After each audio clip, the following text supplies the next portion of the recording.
If it's your kid asking, it's annoying. If it's a billion people across the globe, it's a challenge and responsibility. Farmers feeding the world. It's about agriculture coming together to increase both hunger solutions and food production. Please learn more and give generously. Senator Heidi Heitkamp from North Dakota, thanks for joining us. Not a problem. First of all, can you tell us a little bit about your journey here and why you think North Dakotans ultimately chose you to represent them? I think it had a lot to do with past history. You know, I've been around North Dakota politics. I've been involved in North Dakota public policy for a lot of years. In fact, my first race, statewide race for elected office was when I was 28 years old in 1984. And then served 6 years as North Dakota's tax commissioner and then 8 years as North Dakota's attorney general. And when I decided to make this race, I really stepped up because I saw what was happening in Washington, D.C., that people weren't getting along. People weren't cooperating. It seemed like there was so much more interest in winning a political fight or a partisan fight than there was actually doing the business of the people of our states and the people of this country. And thought, you know, maybe this is something that I can try. Maybe this is something that would make a difference if I were elected. The person who was running against me had been part of, I think, a partisan dialogue in this, in Washington, D.C., and I was hoping that the next United States Senator from North Dakota would be more like Senators Conrad and Hoeven, who you know, were very bipartisan. Senator Dorgan, very bipartisan, looking at what represented our interest and not what represented the party interest. And so I think that message, along with a long history in my state of people, you know, working with me, people knowing me.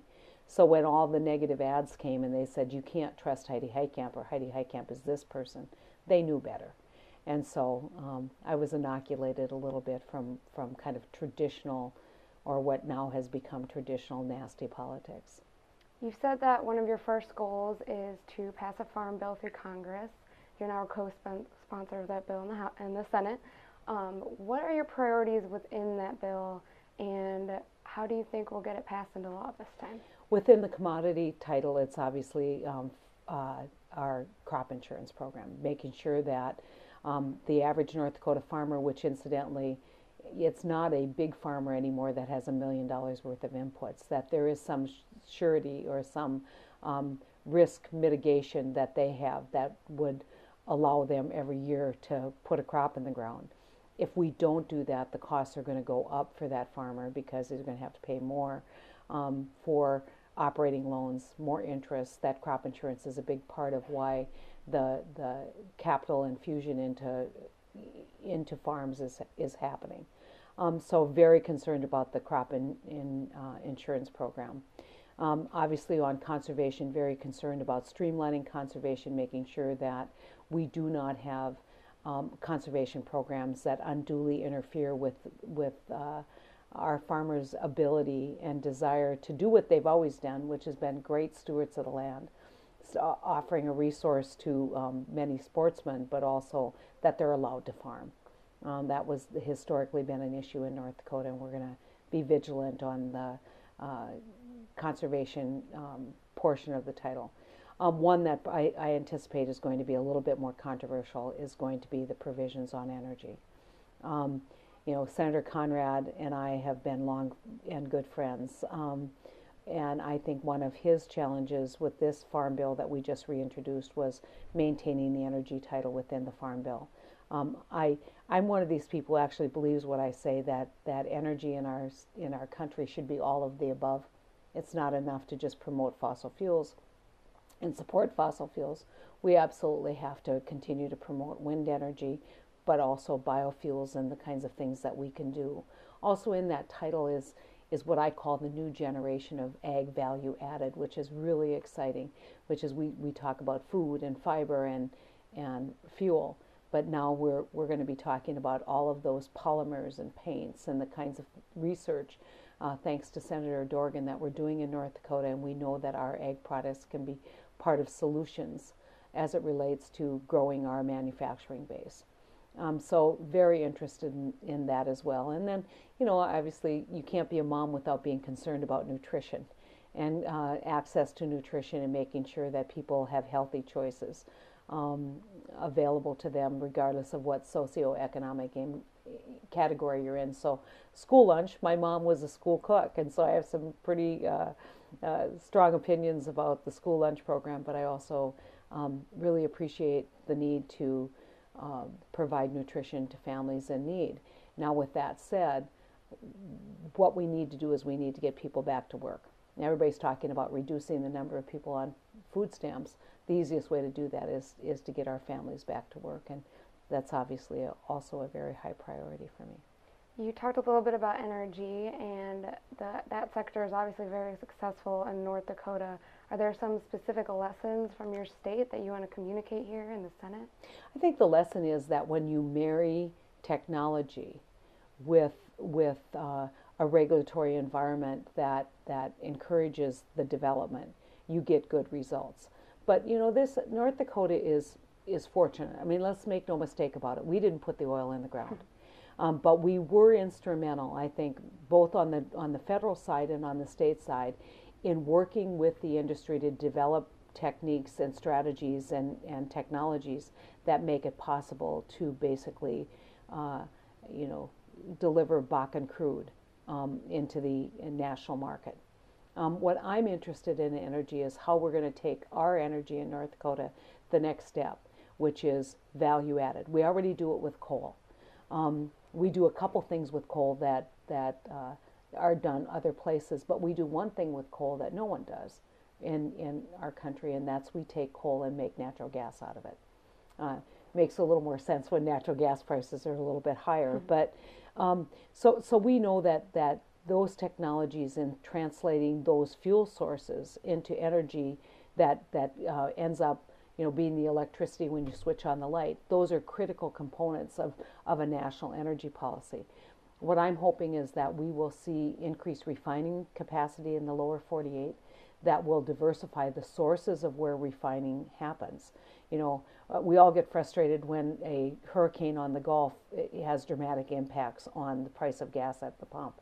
One way that we can stabilize that is by making sure that we're refining not just in the Gulf, but we're refining in places like North Dakota. We already have a large refinery in Mandan, been there since the 50s, early 60s. We're hoping that we're going to see more refining capacity. Now, with that said, I'm also very interested, as I said, in wind energy, storage for wind energy, so that it's not just seen as an intermittent source, but taking a look at what we can do with biofuels and the next generation, I think, of ethanol and biofuels. And finally, budget issues. What needs to be addressed with budget and sequestration and the debt ceiling before probably a farm bill can get passed? Well, I think, this was my problem during the campaign. I talked about this, that we needed a farm bill before budget sequestration. But ironically, the Senate farm bill that I just reintroduced has $23 billion worth of real reform. $23 billion. That's actually above what would be the sequestered amount, which is around $15 billion. So the farm bill is already providing a higher level of commitment to budget reduction.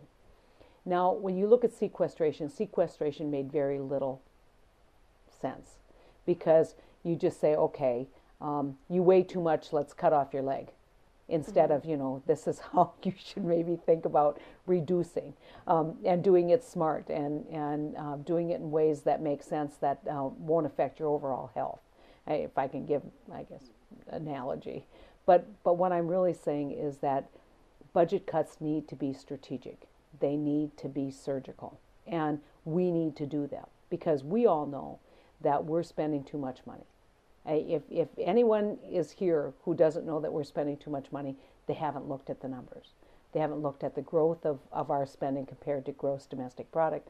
They haven't looked at revenue versus expenditures and said we're headed for disaster into the future. So we all know we need to cut spending, but let's cut spending the right way. And let's make sure that everybody is part of that effort. Because I think when people think, oh, it's just all going on nutrition or it's all going on defense, no one's happy with that. But if everybody knows, look, we are going to have to do something surgical, we're all going to have to sacrifice a little bit to get our fiscal house back in order, I think people are willing to do it. Sure. Another prominent issue trying to be tackled by Congress right now is gun control. As a Democrat from a rural and traditionally more conservative state, what's your view on this topic? Well, you know what, my view on this topic is, I think it's interesting how you introduce it, you know, that it's about gun control. You know, I thought this was about preventing mass incidences of mass violence. That's what I thought this was about. And so my reaction to this is, let's look at what happened. Let's look what's happened historically in Aurora, California. Let's do things that actually matter. And I think that what you're seeing is people who already had an agenda of gun control are using what happened in Sandy Hook in Connecticut to advance that agenda. I think that's wrong. I think that, you know, just by way of full disclosure, I think that, you know, I'm not going to support Dianne Feinstein's bill. I think it's way too broad. I think that what we need to do is take a look at what actually matters, and I'm going to be working with folks to actually begin that examination. Now, what I will tell you is, when I was Attorney General, I was tasked with the National Association to look at school violence, and was part of, you know, co-chaired a report that we did.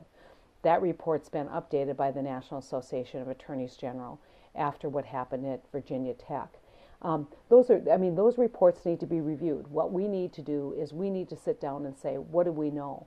And in Aurora, let's use Aurora for example, when you call the mom and the mom says, yeah, you have the right kid, there was an opportunity for intervention that could have prevented a lot of deaths and a lot of heartbreak. But yet we didn't have a system in place that would, you know, encourage that, that would provide that support to parents and families, and that would try and do that early intervention and early detection that may in fact save lives. It's not, you know, when you talk about that, it's not always sexy to talk about it, because you will never know by a program like that how many lives you've saved. But I can tell you, I believe in prevention. I believe that we can do a better job in preventing these kinds of things from happening. And I don't think that the strategies that are being looked at right now are particularly effective. Good. And finally, is there anything that surprised you about your time here so far? You know, pleasantly or otherwise? Well, you know, it's a learning experience, and so, you know, I think you know, the pace. I've always worked in executive offices. That's been, you know, kind of my political history. And, you know, you're in charge of your own day. You're in charge of your own life. You're in charge of what you do. You're held accountable to the public. So you get up in the morning and you set your own agenda. And for me, that's, you know, I'm now part of a greater body, part of a deliberative legislative process, and that'll take some adjustments for me.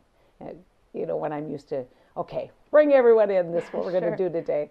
I'm waiting to see what is on the agenda, and making sure that, you know, I'm well versed on what is on the agenda, as opposed to driving the agenda every day.